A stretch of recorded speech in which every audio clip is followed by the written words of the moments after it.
Good morning, everyone. So welcome to today's class. In this class, we will continue to introduce the KNN. So recall that the KNN steps are just like this. Let's review first. So first, we need to prepare the training data and test data. After that, we need to select a value k for this KNN model. Then we also need to determine which this function is to be used. So basically, this big K value and the distance function are all set by us. After that, this algorithm will directly go into the testing step. Testing means that, basically it does not train on the training data. So directly in step 4, it goes into testing. The testing is simply compute the distance of the new data to its untraining samples, and then sort all the distances obtained, and then take the k-nearest data samples, just selecting the k-nearest neighbors. After that, do the classification. Classification is to assign the test sample to the class based on the majority vote of its k-nearest neighbors. So this is the KNN, and we have illustrated that KNN basically is a lazy learning because it does not learn anything. We further illustrate KNN is a non-parametric model, and we try to summarize the differences between parametric model and non-parametric model. So until now, we only learned two models, right? The naive Bayes and KNN. Note that the naive Bayes model is a parametric model. It made some explicit assumptions and also learned a set of parameters based on the assumptions. But KNN is a non-parametric model. It does not rely on any assumptions, and it does not learn any parameters. So directly do the classification based on the k-nearest neighbors. So alright, so until now, any questions so far related with the steps of KNN?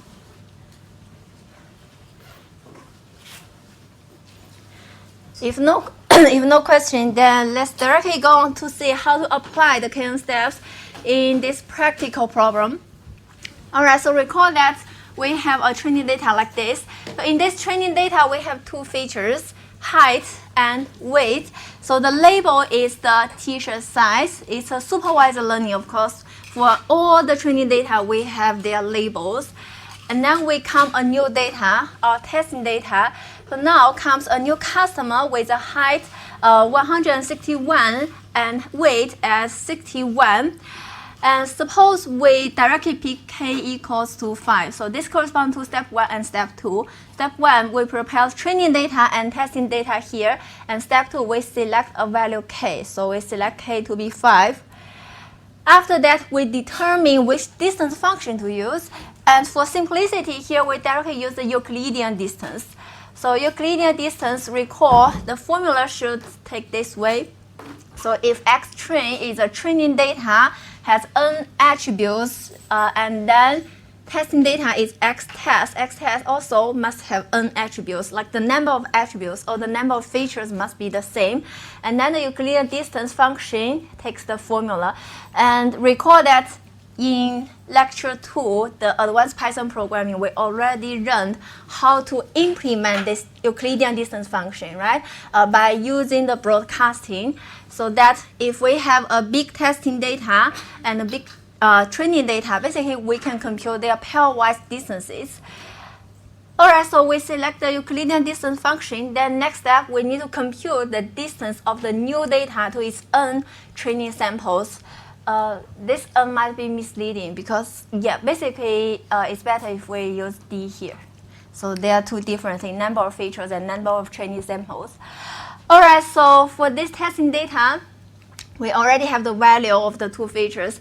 Then simply compute all the Euclidean distance. So as you can see, we add another row here. The row is called distance between the training data and testing data. And then this value is by computing the Euclidean distance between the first training data, this 158 and 58, with the testing data 161 and 61, and we get the Euclidean distance here.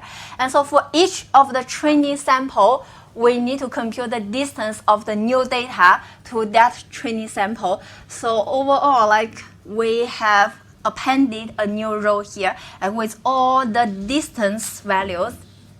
Now we go into step 5. Step 5 is we sort the distances obtained, and then we take the k nearest data samples. Recall that we already selected k to be 5. We only select 5 nearest neighbors. So after sorting, basically this table is the same with this one, but we sort according to the last row, according to the distance. And after that, we get it like this, and k equal to 5. So we only need to select these 5 nearest neighbors. But of course, the Euclidean distance, all the Euclidean distance, we still need to compute, because only after we compute the Euclidean distances, we can sort. All right, we have the 5 nearest neighbors, and then we go into the last step, step 6. Now we assign the test sample to the class based on the majority vote of the k nearest neighbors. This is our 5 nearest neighbors. Among the 5 nearest neighbors, we find that, okay, 4 of them have the M size, 1 of them has the L size, and now according to majority vote, we need to classify the testing data to the M size, the medium t-shirt. So that is after training this model and use the training results to predict for the testing data, our KN model will have the highest confidence that we need to have the best guess, so that we should provide this customer with an M t-shirt size. So this is how we apply the KNN in any practical problem. So any question for this example?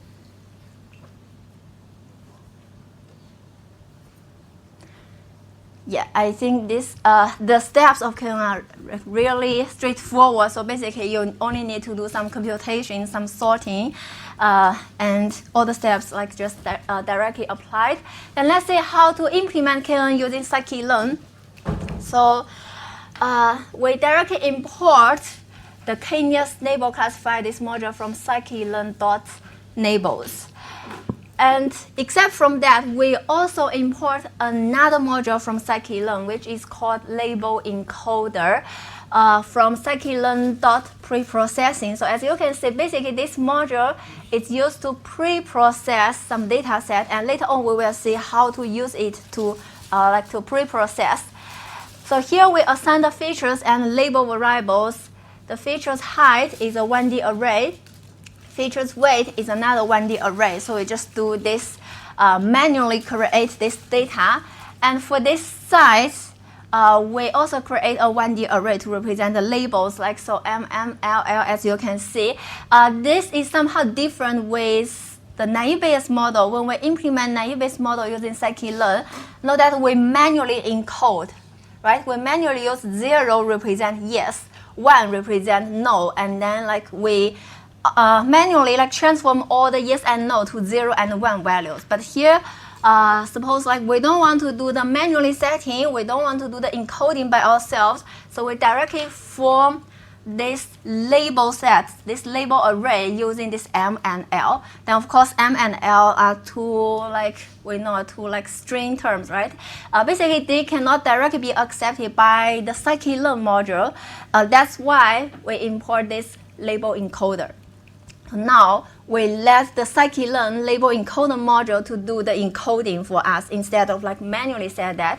So let's see how to do that. We need to first create a label encoder directly using this module. So this is used to convert some string labels to numbers. So encoder an object created from label encoder, the scikit-learn's module. And after that, we convert the string labels into numbers using encoder this object method fit transform. So let label be encoder.fit transform, and we pass this size, this label array, but with string numbers, with string labels to this fit transform, and then we will get a label array. Note that now this label array contains all the labels with 0 and 1. So basically this fit transform will directly do this encoding for us, try to transform M and L, some string values, into the integer numbers, starting from 0 as the label index. Yes? 0 which is M is 0, I think it depends like how it implements. But I remember it that usually the first label is this will assign 0. So in this example, M is 0 and L is 1. Yes. You're welcome. Yeah. All right. Now we encoded, right? Encoded the label array, and then we try to combine height and weight into some single list of tuples.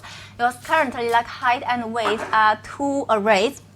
And we know we have one convenient usage, which is called zip. Zip can do this one-one mapping between 2 parallel iterators. So here we directly let features be zip, height, and weight. Now we combine the 2 features together, do this one-one mapping. All right, until now, we finished pre-processing of our data. Pre-processing, basically, we do encoding for labels, and we combine the features together. Then we can create the KN classifier. So let model be K neighbors classifier. Here, this parameter N neighbors, which is just the big K value, we'll set it to be 5.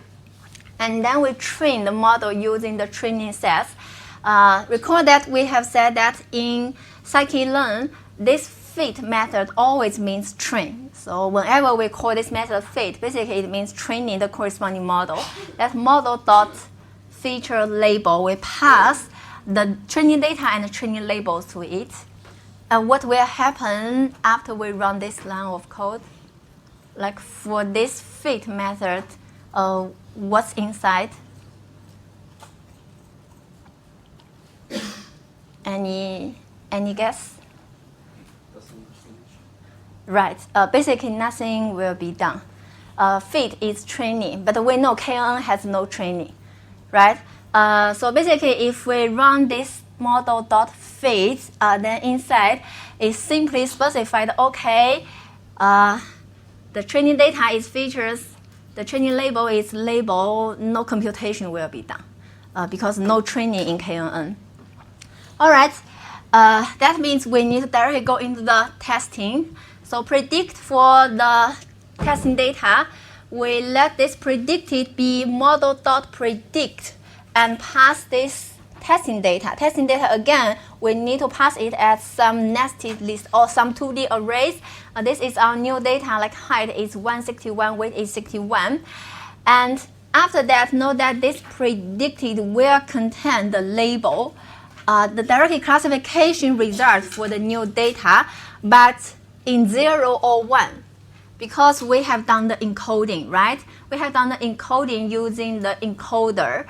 And of course, this module, KNN module, only accepts the integer as a label. So the output label will also be some integers. And if we want to see like what is the exact prediction result, we need to do the decoding. So we convert the number back to some string labels using this encoder.inverse transform. Pass this predicted to this inverse transform, get another predicted. After that, if you print this predicted, you will see it's M. So which is consistent with our manual calculation, right? In our manual calculation, we know the KNN will classify the new data into M if we select K equal to be 5.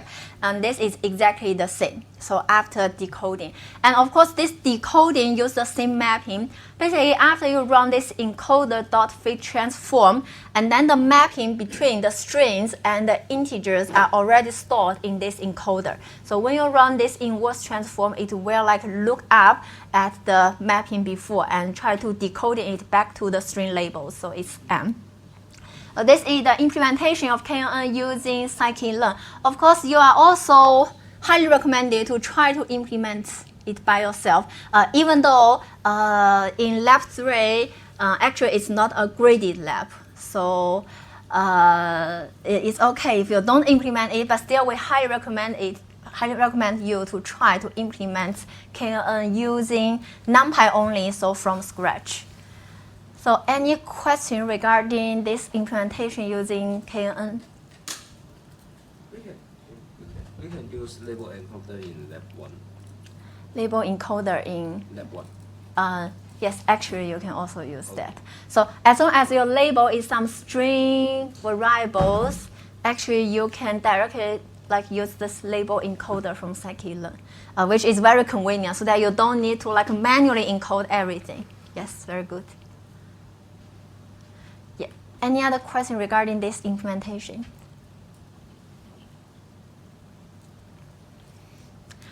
If no question, let's move on to another concept, which is called standardization. So previously, we directly follow the KN steps, right? But note that if we directly follow the KN steps, some problems may happen, which requires us to do one more step when we pre-process the data, which is called the standardization. So basically, we can consider like when the training data are measured in different units, what will happen? If they are in different units, then if we don't do the standardization, actually some features will be more important during the calculation. So for example, if one attribute is based on height in centimeters, and the other is based on weight in kilograms, then we know the height will influence more on the distance calculation, right? Because they are in different units, and we know that usually if the height is measured on centimeter, the number will be relatively larger. Of course, larger than the weight in kilograms. And when you are calculating the Euclidean distance, of course, the larger values will dominate the calculation. So in this case, the height will dominate the calculation. But if you consider that if the height is measured in meters and the weight is measured in grams, in this case, then the weight will influence more, will dominate the Euclidean distance calculation. That means if any feature like has a larger scale, then basically the classification results will highly rely on that feature. And all other features may just have no effect at all. We don't want that to happen, right? We believe that like all the features, they should be comparable with each other. They should be in some comparable scale. In this case, we need to standardize them and using this formula. So previously, the features are stored in this data X. And we need to calculate the mean of the feature and the standard deviation of that feature values. Then we do the standardization, get the nu. Now the x nu is x minus mean divided by std.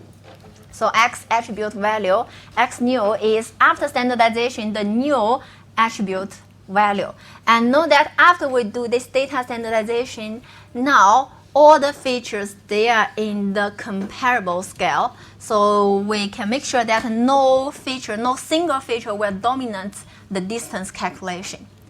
So for example, the same problem. So consider now we want to do the data standardization. So we first need to calculate the mean of the height and the standard deviation of the height. By the way, if you are not sure like how to compute the standard deviation, the STD, you can refer to the supplementary note. In the supplementary note, here.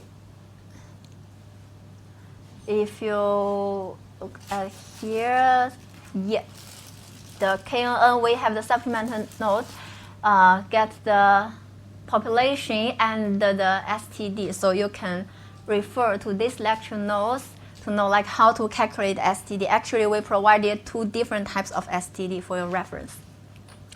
All right, so for all the features, we need to calculate the mean and STD. So for height, we get the mean and STD like this. And for weight, we also compute the mean and STD. And then after standardization, using the formula, we can form a new data. So after that new data, of course, we can calculate the distance. But note that if you do the data standardization, don't forget the testing data. The testing data should also be standardized using the mean and STD of the training data, right? Otherwise, the Euclidean distance is not comparable. So note that even for this testing data, actually now you need to do the standardization, but using the training data's mean and STD.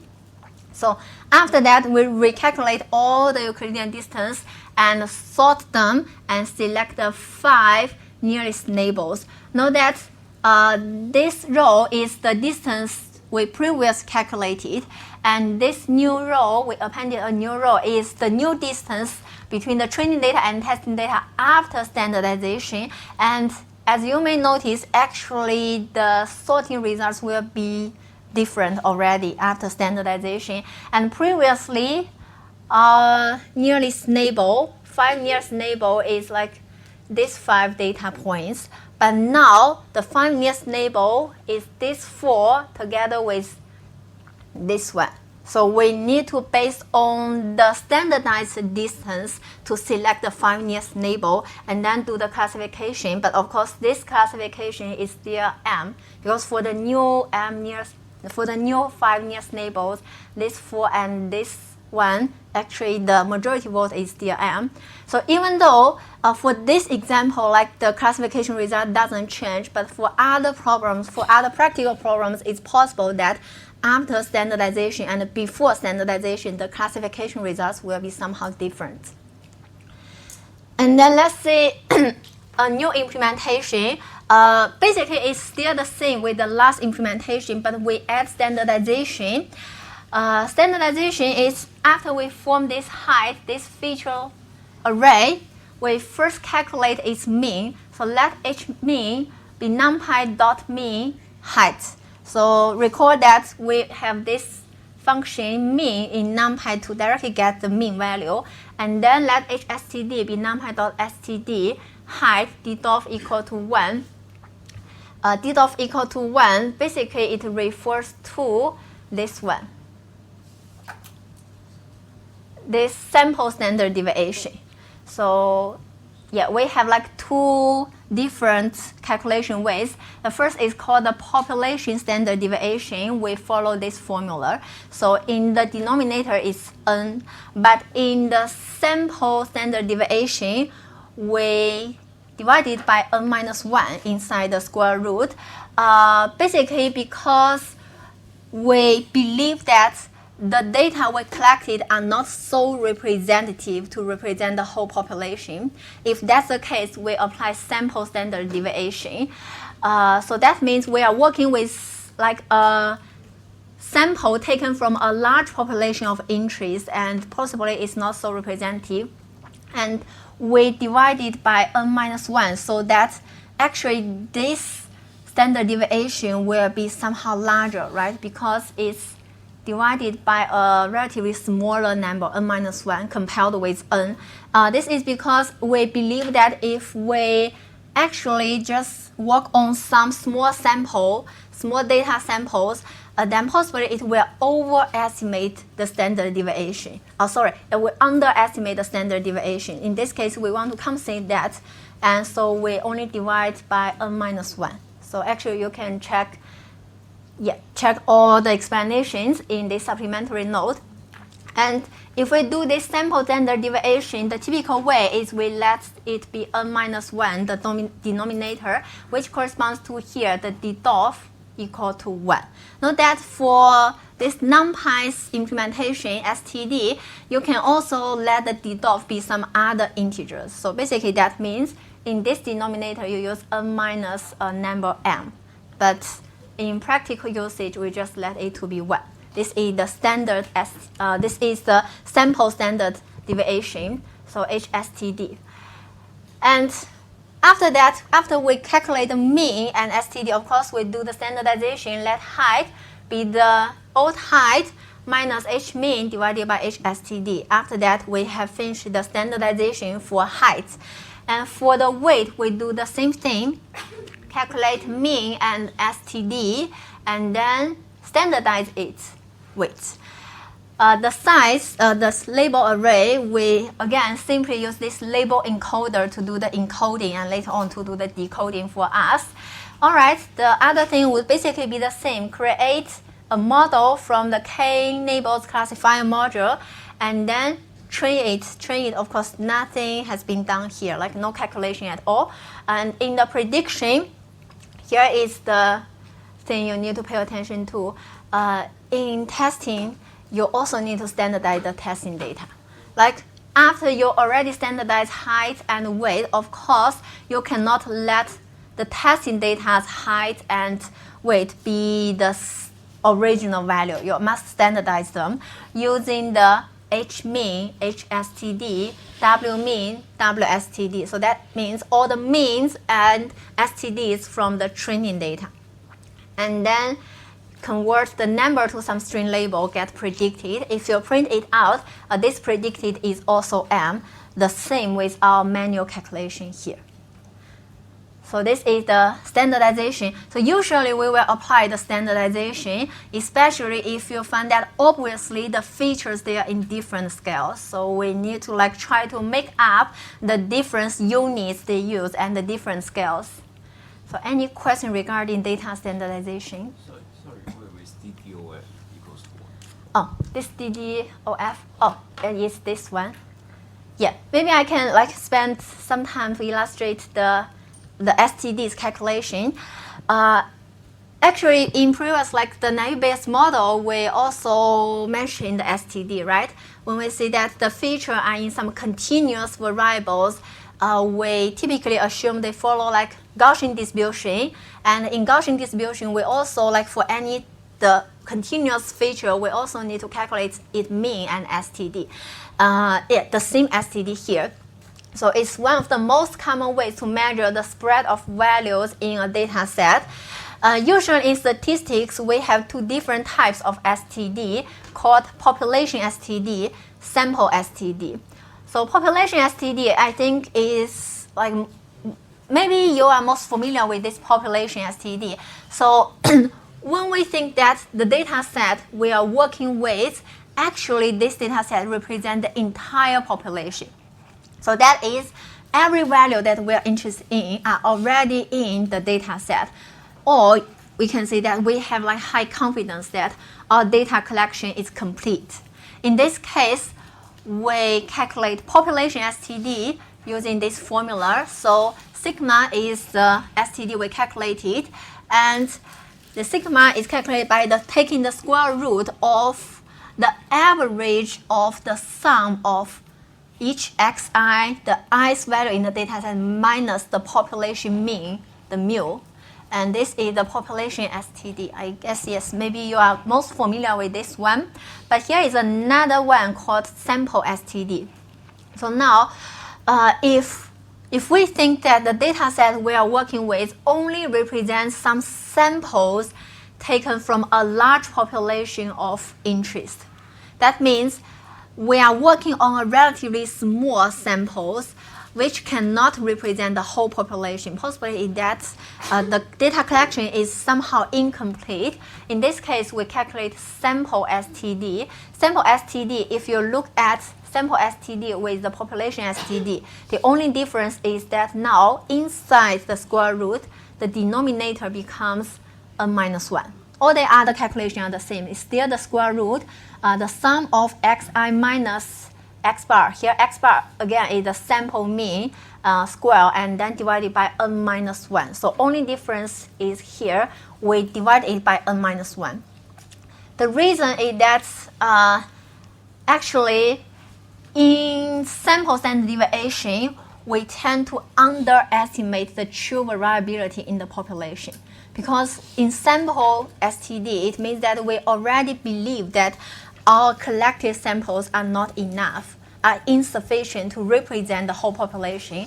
In this case, we tend to underestimate true variability. In this case, we can see that somehow our estimate of the true population standard is biased. Then we divide it by n-1 to correct this bias. Actually, this will make the sample standard deviation an unbiased estimate of the population standard deviation. If we tend to underestimate, then in order to make up this underestimation, we need to make it larger. In order to make it larger, instead of dividing by n, we divide it by n-1. So this is the difference between population and sample STD. And back to the non-Python function. Yes, please. Can we change the value of 1 just like alpha plus moving, or does it have to be 1?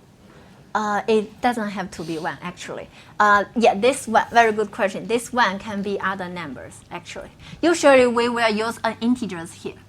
It can be other positive integers. And back to the numpy function std, this one is exactly the argument ddof. If we set ddof to be 1, then that means the denominator is n minus 1. Of course, you can select some other positive integers here. If you let it be like n minus 2, n minus 3, then the corresponding ddof value will also change to calculate the sample std. Yes, very good question. So when you are calculating like the KNN, the data standardization, usually we use the sample std because usually we believe that our data, our training data, are just a small sample, relatively small sample compared with the whole population. And actually, if you examine that, the standard deviation of height and standard deviation of weight we calculated here are sample stds, not the population stds. And also in implementation, we calculate the sample stds. Yeah, very good. Any other question regarding the data standardization step?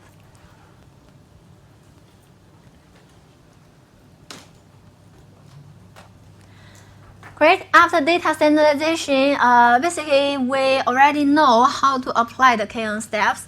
Like together with the previous steps, know that usually in data pre-processing, we will do this standardization, but still something remains unclear in KNN, even though we know all the steps, right? The first thing is how to select distance functions.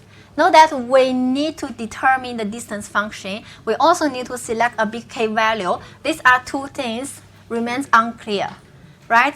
How to select distance function, how to select K.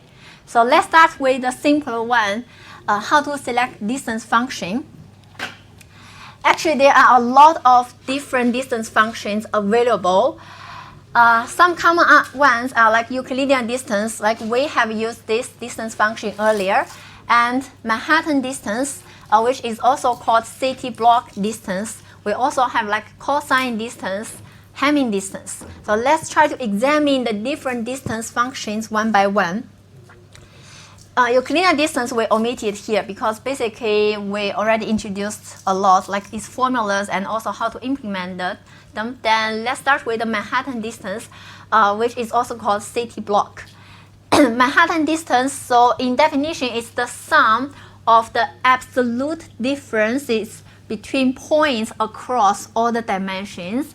The mathematical formula is like distance between x train and x test is the sum of absolute value of x train I minus x test I. Here I is some dimension, and we need to get the absolute value of this difference across all the dimensions.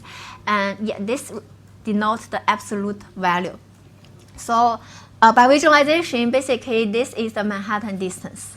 Like if it's in 2D case, Manhattan distance is like first you get a distance in one dimension, and then you get the distance in another dimension, then add them up. This is the Manhattan distance. And anyone know why it's also called the city block distance? You can consider that in a city, basically the roads are just arranged in this way, right? And the city block distance means that it's a distance that a car would drive in a city. All the buildings, all the roads they're arranged in the blocks, the city blocks, and a car will drive in this way. So that's why it's called the city block distance. Yeah, like just imagine like all the buildings are laid out in the square blocks. The streets intersect in some right angles, and the car will drive in this way. So it's called the Manhattan distance. And here is an example. Suppose our training data has this value 160, 60. Testing data has 163, 61. Then the Manhattan distance is simply like get the two dimensions absolute value of differences and add them up, so which is 4 here. So except from the Euclidean distance, I guess the Manhattan distance is like also one of the most simple distance functions. And here is a question. So if you look at the Manhattan distance, then try to guess when or at which cases the Manhattan distance is preferred over the Euclidean distance. Like any thought? Actually, of course, there is no unique absolute solution. Basically, there are many possible ways that Manhattan distance is preferred over Euclidean distance. So, any thoughts? Yes? Yes, correct. Yes, very good. When there are like lots of dimensions, or when we say that high dimensional data. So if the data is in very high dimension, then Manhattan distance is preferred over Euclidean distance. Yeah, and actually this is a very classical problem in machine learning, which is called the curse of dimensionality. The curse of dimensionality means that when the number of dimensions increases largely, then the Euclidean distance becomes a very poor choice. In this case, actually, the Manhattan distance is somehow more accurate to extract the distance information. Very good. Any other considerations, like any other cases where the Manhattan distance is preferred over Euclidean?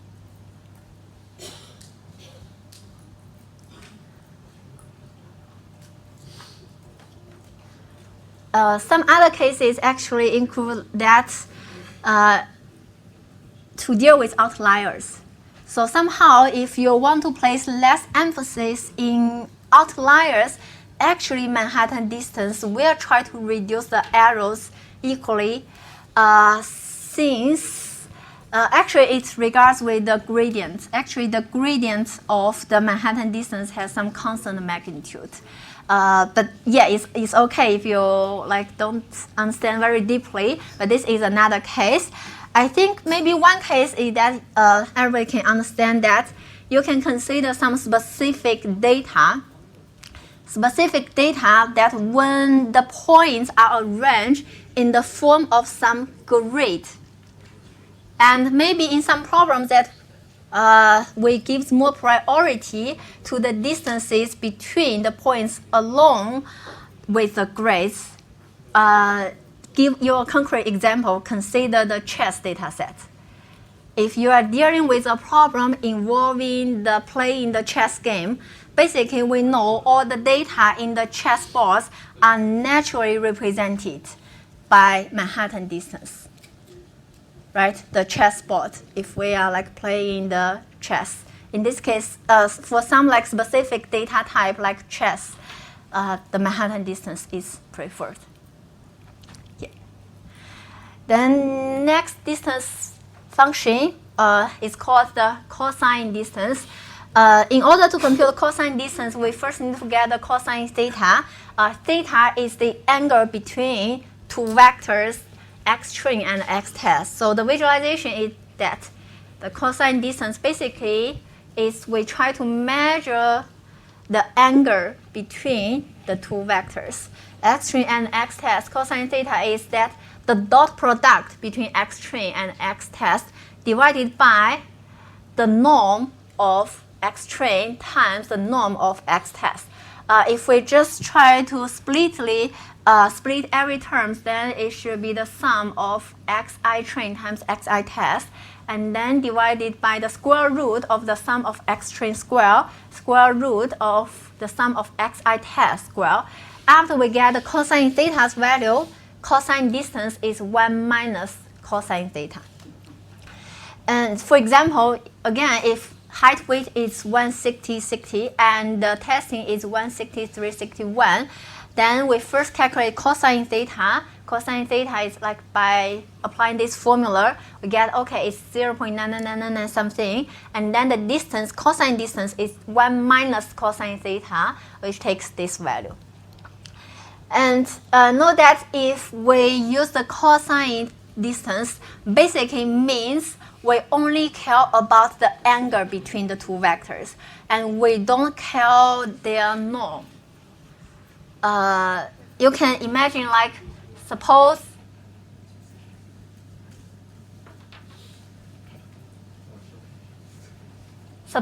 this training data height weight is not 160, is somehow 16 and 6. If the training data changes to this way, the cosine distance between this new training data and the tested data is still this value. Because for cosine distance, it doesn't care about the norm, the length of the vector, it only cares about the angle. And another remark is that if we use the cosine distance, we know for any angle theta, the cosine theta lies in the value -1 to 1. So that means after you use 1 minus cosine theta, we get the value range from 0 to 2. This is the value range of cosine distance. Here 0 means that the training data and testing data are 100% similar to each other. Basically, they are in exactly the same direction. If 2, that means that they are absolutely different, means that they are in like reverse directions, the two vectors. And some values between 0 and 2 means some varying degrees of these similarities. So this is the cosine distance. And of course, sometimes we prefer cosine distance if we believe the angles matter, like the angles of the two vectors matter. Then we apply cosine distance. The last distance function is called Hamming distance. So for Hamming distance, it's a way for comparing two binary data strings. This is the usage condition that if we are dealing with like two binary data strings, we use Hamming distance. So when comparing two binary strings of equal length, the Hamming distance is the number of bit positions in which the two bits are different. Here is an example. Suppose we have two strings. One is 1101, 1001. Another is like 1001, 1101. Of course, they are binary strings. And then the Hamming distance between these two strings is 2. Because we found that only two bit positions, they are different. So it's 2. And here we see that it's used to like compare two binary data strings of equal length. But don't worry if you find that one binary data has larger length, because you can always prepend 0 to the shorter ones, right? For example, if somehow for this string it's longer, like it has like another 1111 there, and don't worry, you simply just prepend zeros for the shorter strings. So they are still like binary strings. And Hamming distance usually is for categorical data. You will encounter bit strings when one hot encodes some categorical columns of data. So basically the details will be given when we are learning the MLP. So when we are learning the multi-layer perception, we will see that for the categorical features, usually we do one-hot encoding. One-hot encoding is that we will transform some categorical values all into these binary data strings. After that, we can compute the Hamming distance between the features represented in binary data strings. All right, so that's the 3 new distance functions we learned. So basically for KNN, you need to explore your data and know your data very well. After that, you can observe that some properties of your data, then select the most appropriate distance function for your data.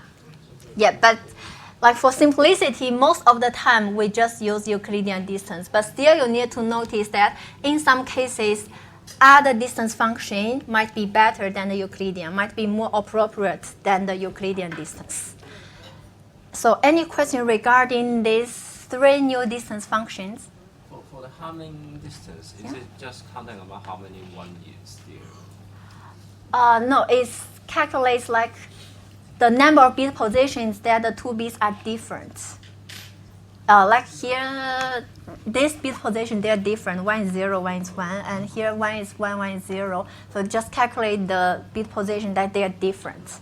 If they are both 1 or if they are both 0, then no need to add the number. Yes, very good.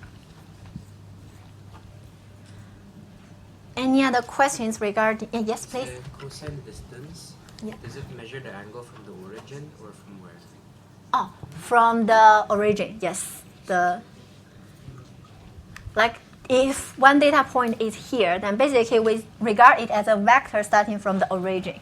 And like one data is here, again, it's a vector starting from the origin, and we measure the angle between these two vectors. Yes, very good. Thank you. Any other question regarding the distance functions? Great. If no question, then let's take a 5 minutes break. After that, we will go into a somehow more challenging problem is how to select the big K value. For some reason.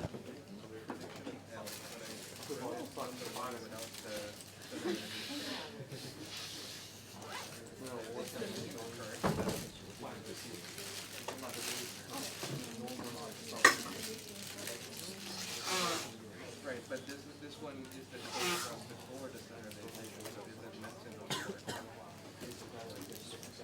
There's two codes, one before standardization and one after. And this one you know, so typically now because we didn't standardize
basically you don't have to know how to you use it whenever an importance factor is considering selection of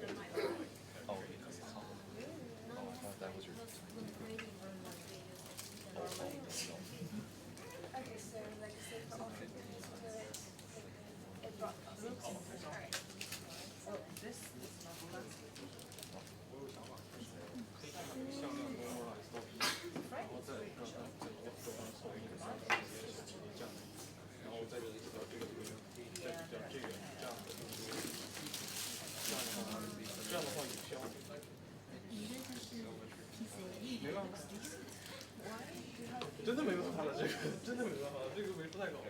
我操，我们18个 G。不行，真的不行。可以用 PC，如果你用 PC，其实可以不用自己学。在空间上应该直接用 PC，就是如果维数太高了的话，其实可以先用 PC 把它降低，对，降到一个稍微小一点的维数，再那我应该怎么选？可以用它飞。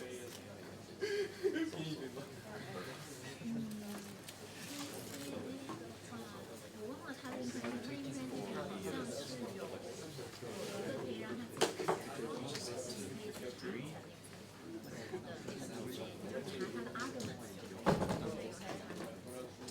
我基本上直接用它那个 PC 就可以降到100。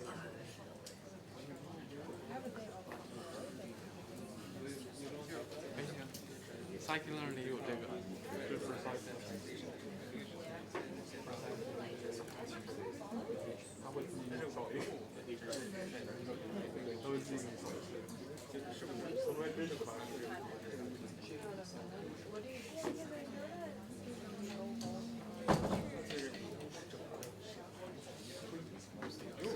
我就电一个，我哪理解？就是丢点数据。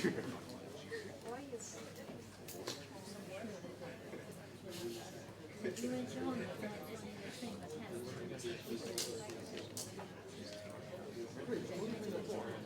我已经是 visual right form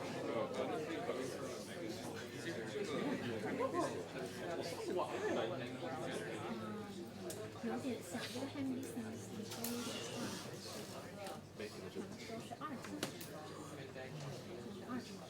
对，它乘以14，它不乘那14就没事，就是 broadcast。这样每一个 position 就是一个。那个dimension 我看了，26000，然后一个是6300。broadcast 但是 float 64个。还有一种方法，我把它先存，然后变成第二直接自己走。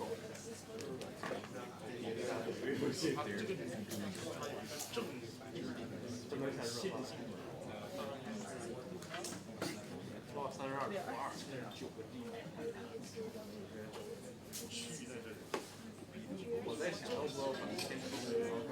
其实应该是翻算，直接乘5摇转1个，应该是400。10的5次方。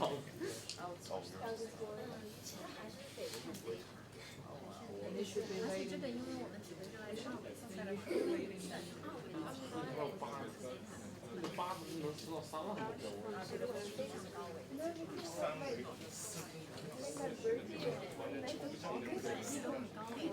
要降维，就降维。对，或者你就不行，先降，先做那个。就降维之后，它就是每个。不一定，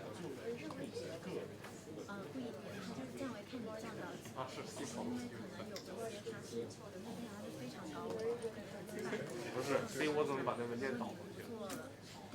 做 CSV 文件。它不是读 TXT 吗？用手，我们都没学这东西。具体。201的。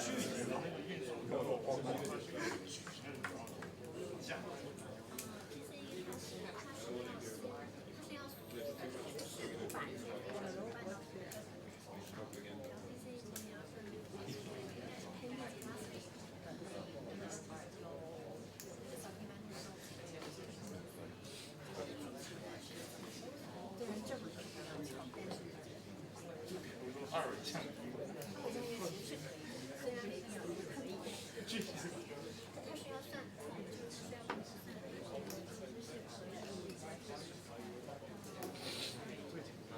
2维降维。其实它是你是要遵循一定的方法。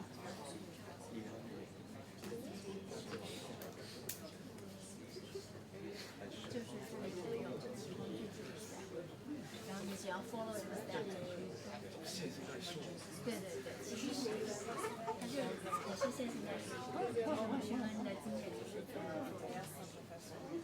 做。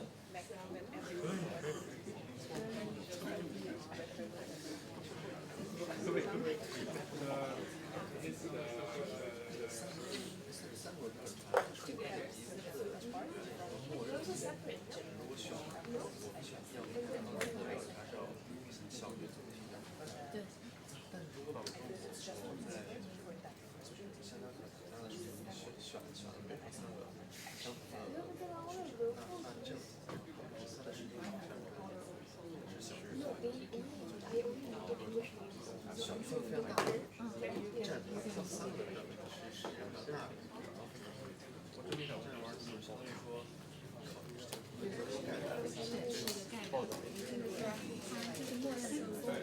12个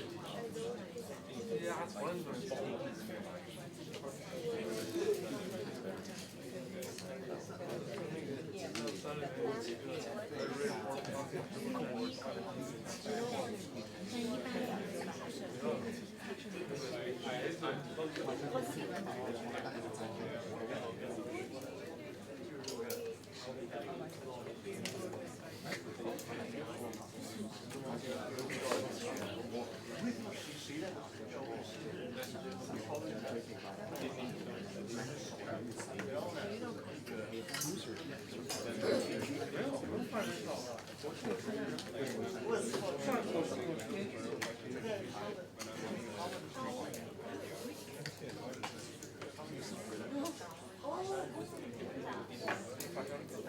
反正地铁上空的，这个算吗？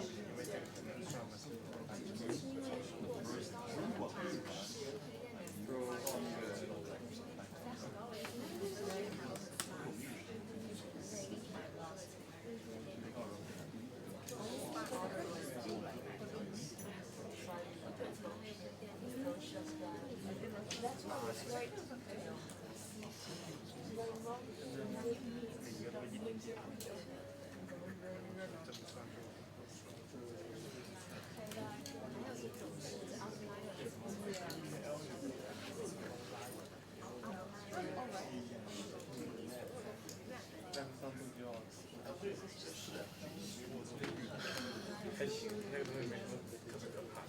你要不写那个除外，那个除外就是为了写，我的天。这个真的是可以。没有那个，我觉得可以这个 square，因为 KN 本来应该是不打。对呀，我一加一之后增加，我交 lab 我也增加呀。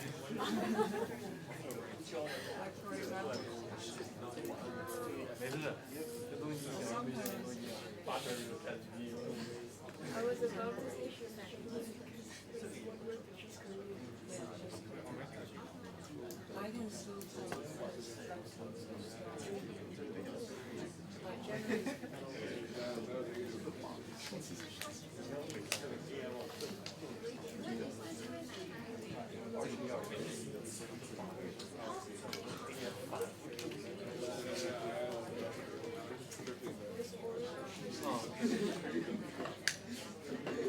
好呀，来吧呀，好像下山时候。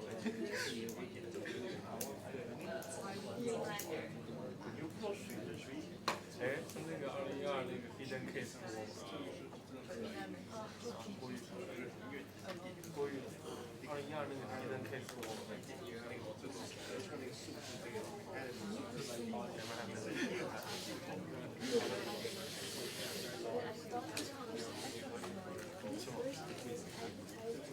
我们这个他们下一个120。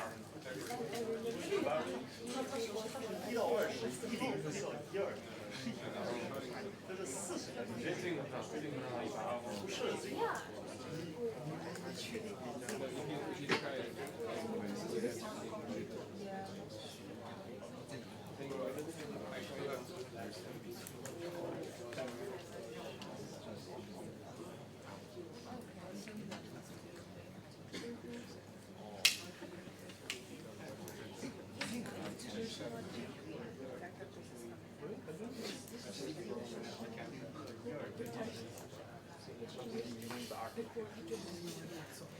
Alright, so yeah, after we know how to determine the distance function, we still have one very important decision to do, how to select the big K value, right? In order to apply KN model, of course, you need to first know what is the K value, like how many nearest neighbors we should consider.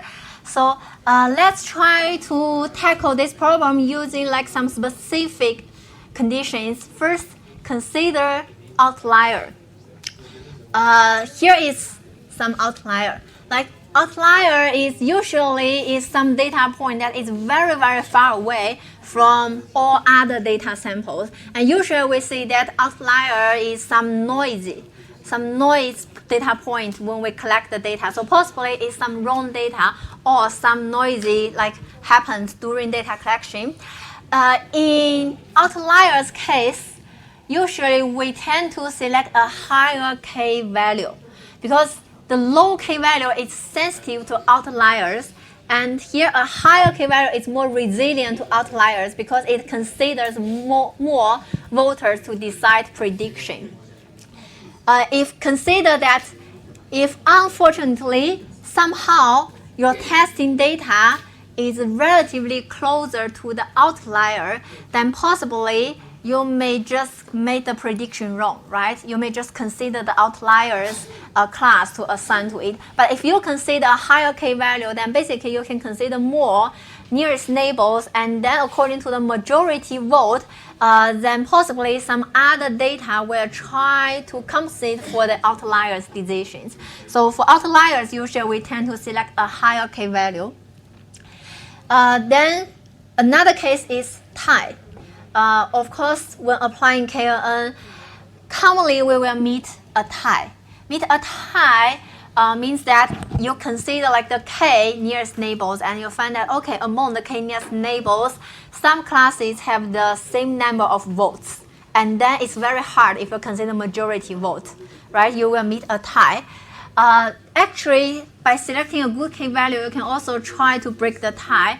For example, decrease k by 1 until we have broken the tie. This not always good method, but still it's a possible method for you to break the tie. Just decrease k value. For example, if k equal to 6, and you find that among the 6 nearest neighbors, 3 of them belong to positive class, 3 of them belong to negative class.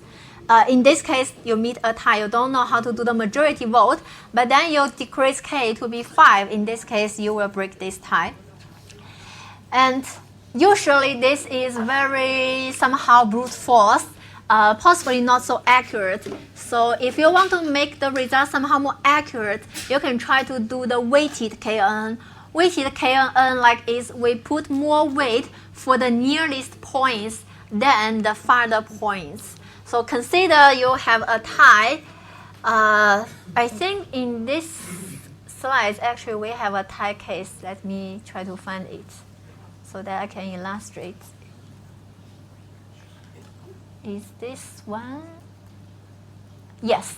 So consider this example. This is our testing data. We have 3 classes. And then when we are considering the 5 nearest neighbors, we find that we meet a tie. 2 of them belong to the circle. 2 of them belong to the triangle class. And then we don't know which the testing data belongs to, right?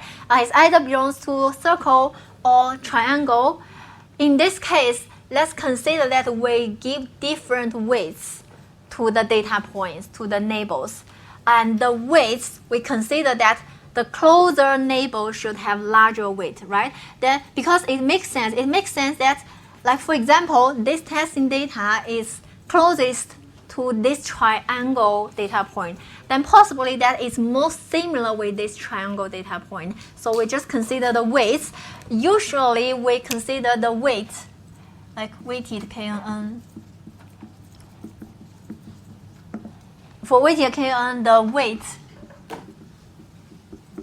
equals to 1 over the distance between the training and testing.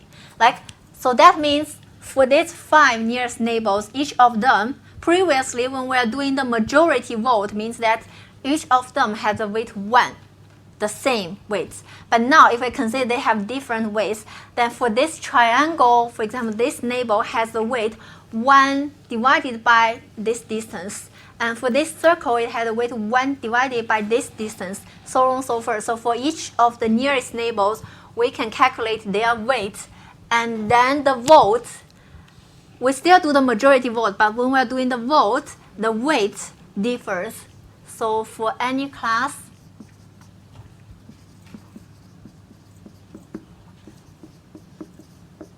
the vote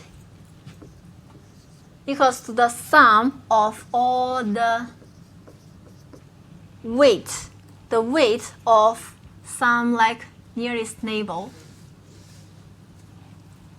Just suppose it's called the neighbor J. And here it means that the J belongs to the class I. This is the for class I's vote. Like in this example, it means that for this triangle class, now the vote becomes the weight of this triangle and plus the weight of this triangle data point. This is the vote. And the circle's vote is the weight of this circle point plus the weight of this circle point. Of course, for this square, we can also count its vote. Like the vote is simply like its weight. And then for the three classes, we compute their vote by adding the corresponding weight together, then compare their votes, still do the majority vote, select the maximum vote to assign the class. Usually after we add the weight, if we apply the weighted KN, we will break the tie, because usually it won't be so coincident that even after we apply the weight, we still have the tie. Usually it's impossible. So we simply like just calculate the weight and convert it to be a weighted KN. Usually this is the second recommendation method to break the tie. And note that, of course, the K should not be too small or too large. Here is a rule of thumb. Rule of thumb is that we can try to select K equal to square root of big N. Here, big N is a number of training examples in the data set. If you are interested in Y, this is the rule of thumb. Like Y, selecting K to be square root of big N is usually good. Then you can refer to the supplementary notes. Actually, we provide some explanations about that. So this is like some conventional ways to select the K, right? Conventional ways, that means by convention, possibly you select K to be square root of big N. It will be a good choice, but note that it's not always. It's only a rule of thumb, not always absolute correct way to select K. Then how to decide the best K value? Theoretically speaking, we cannot have the best K value for all the possible data. So let's try to give up the theoretical way. Let's try to turn to the empirical way. And here we will use the cross-validation. We use the cross-validation to estimate the K value and select the best K value. That is, we always using some empirical experiments to decide what is the best K for different data, different tasks. Suppose now we select the big K value using default cross-validation algorithm. And what is the input for the default cross-validation? Input is, first we need to give it a KNN model, because we need to select the best K for this KNN model. So we must need to give it a KNN model. And then we need to pass a list of candidate K values as the input. Like that means we already have some possible candidates, like from K1 to KQ. We want the algorithm, the default cross-validation algorithm, to select the best K from this candidate list. And of course, we need to give the training data consisting of big N data samples. And then we need to give the number of folds, small d. This is the input of default cross-validation algorithm. And what is the output? Output, of course, is the best K value. So after you give all these inputs to the default cross-validation, it will output select the best K among the candidate list. And then let's see what is the steps of the cross-validation. In order to make it clear, I think the good way is always try to visualize this process.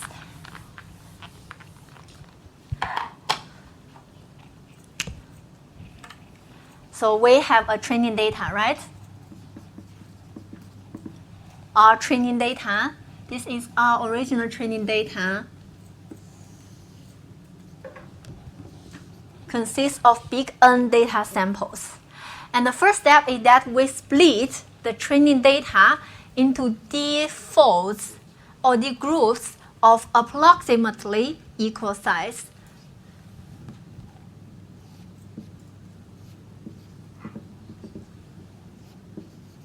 We just try to split it into D folds, and then because it's approximately equal size, just assume that for each fold it consists of big N over D data samples. If you find that big n cannot be divisible by b, then just make it some approximate integers, because they only require some approximately equal size, not exactly the same. Alright, so know that each of the folds consists of big N over D data samples. Just split them. Okay, this is our step 1. Step 2, we hold the first group. This is called the validation set. And actually here we see that we go into some iterations. And let's say we go into the iteration 1. Iteration 1, hold the first group. So again, this is our original training data, right?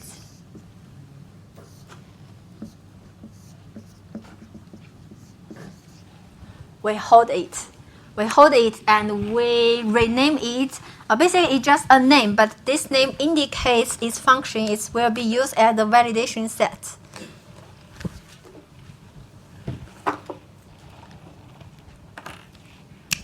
Now this is called the validation set.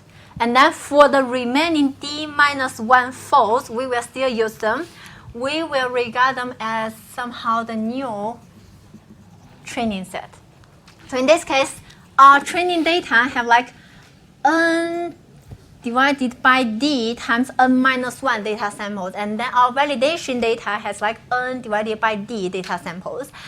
All right, then step 3, train your classifier on the remaining data. Basically, that's train your KN model using this new training data. And we know KN does not compute anything during training, right? So basically, train means that you set this D-1 folds as your training data and indicate this is your testing data. The validation set will be used for testing.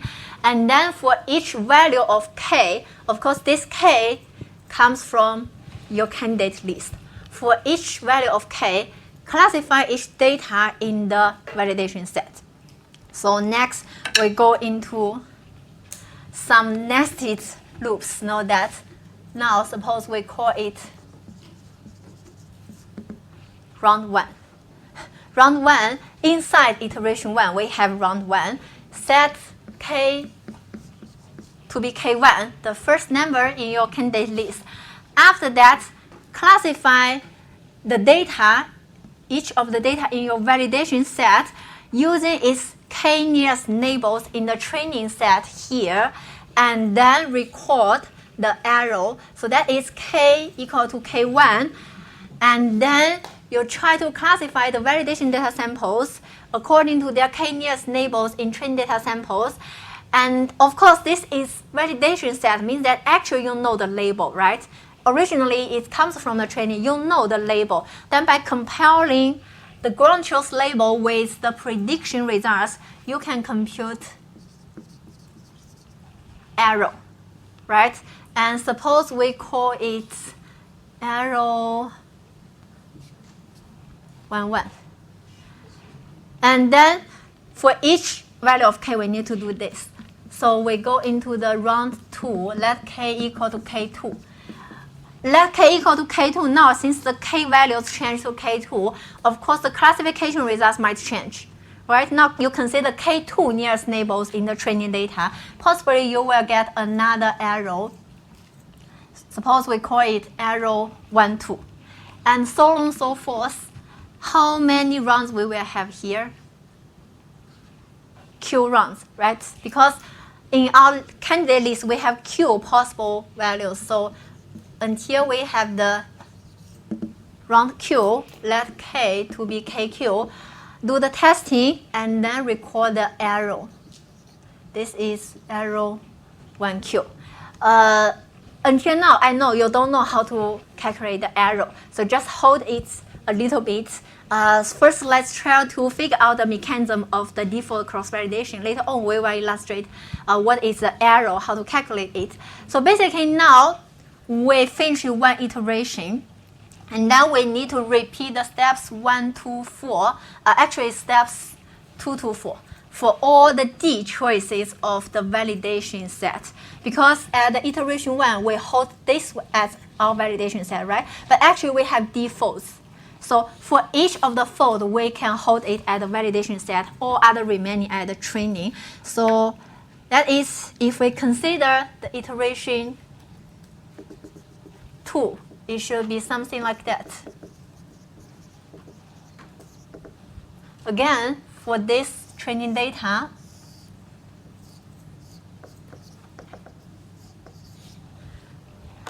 we change our validation set. Now we hold the second fold as our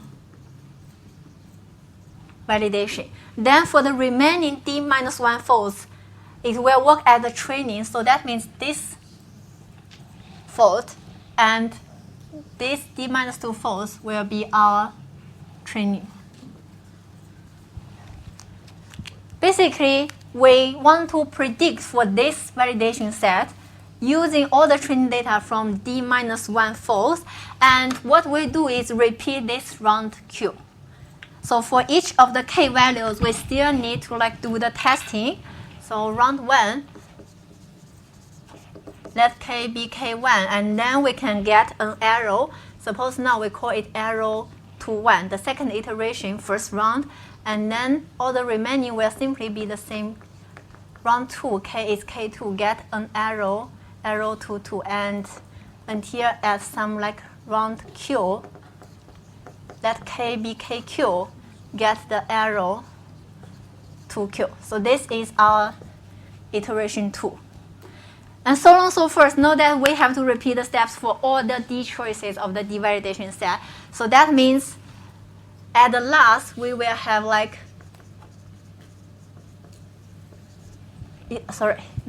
iteration d. And of course, for our iteration d, that we hold the last fold as a validation, all the previous n-1 folds out as our training, and then we do the same thing. Get all these arrows. This is, of course, some nested iterations, right? Inside each iteration, we have some runs. And in total, note that we have d times q steps, d times q runs, or you can say, because d big iteration, inside each iteration, we have q runs. So in total, we have d times q steps. And for each step, we compute 1 arrow. Or equivalent means that in this default cross-validation algorithm, in total, we have to compute d times q arrows. What are these arrows used to do? So that's for the last step, how to select k. So for each choice of k, we find the average arrow across the validation sets. So that means, for example, if we want to calculate what is the average arrow when k equal to k1, basically we need to find all the arrows we computed in all the round 1. Right? Because for all the round 1, they correspond to k equal to k1. In iteration 1, we have round 1. In iteration 2, we have round 1. We find all the round 1, and then we get that the arrow of k1 just equal to the average, that is the arrow 1, 1 plus arrow 2, 1, all the way until iteration d divided by d. This is the average arrow for k1, right? And then for round 2, all the round 2, we can compute the average arrow for k2. So now arrow k2 equals to all these arrow 1, 2 plus arrow 2, 2 plus until the last divided by d, so on and so forth. So for each of these q values of k, we can calculate its average arrows, and then we choose the value of k with the lowest arrow.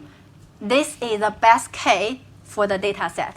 So by visualization, we can select the whole default cross-validation algorithm will run like that. So last would be select the smallest arrow k value. Of course, you can also try to understand. I think the text here already illustrate all the ideas of the default cross-validation, but I think it will be clear for you if we can try to visualize the whole process.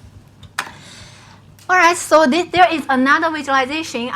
Basically, it's the same with what we have said in the whiteboard, but in this one, we only consider one k value. So that means basically this is the visualization of that we only consider, for example, k equal to k1.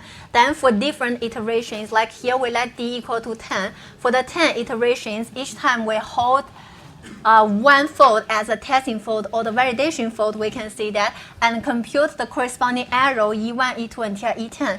Then for the specific k value, we get the average arrow using this formula. This is just we try to extract like some specific run from all the iterations and get it here. Alright, since the time is already up, then I think we can stop here today and continue with the analysis on the default cross-validation in next class. So see you in next class.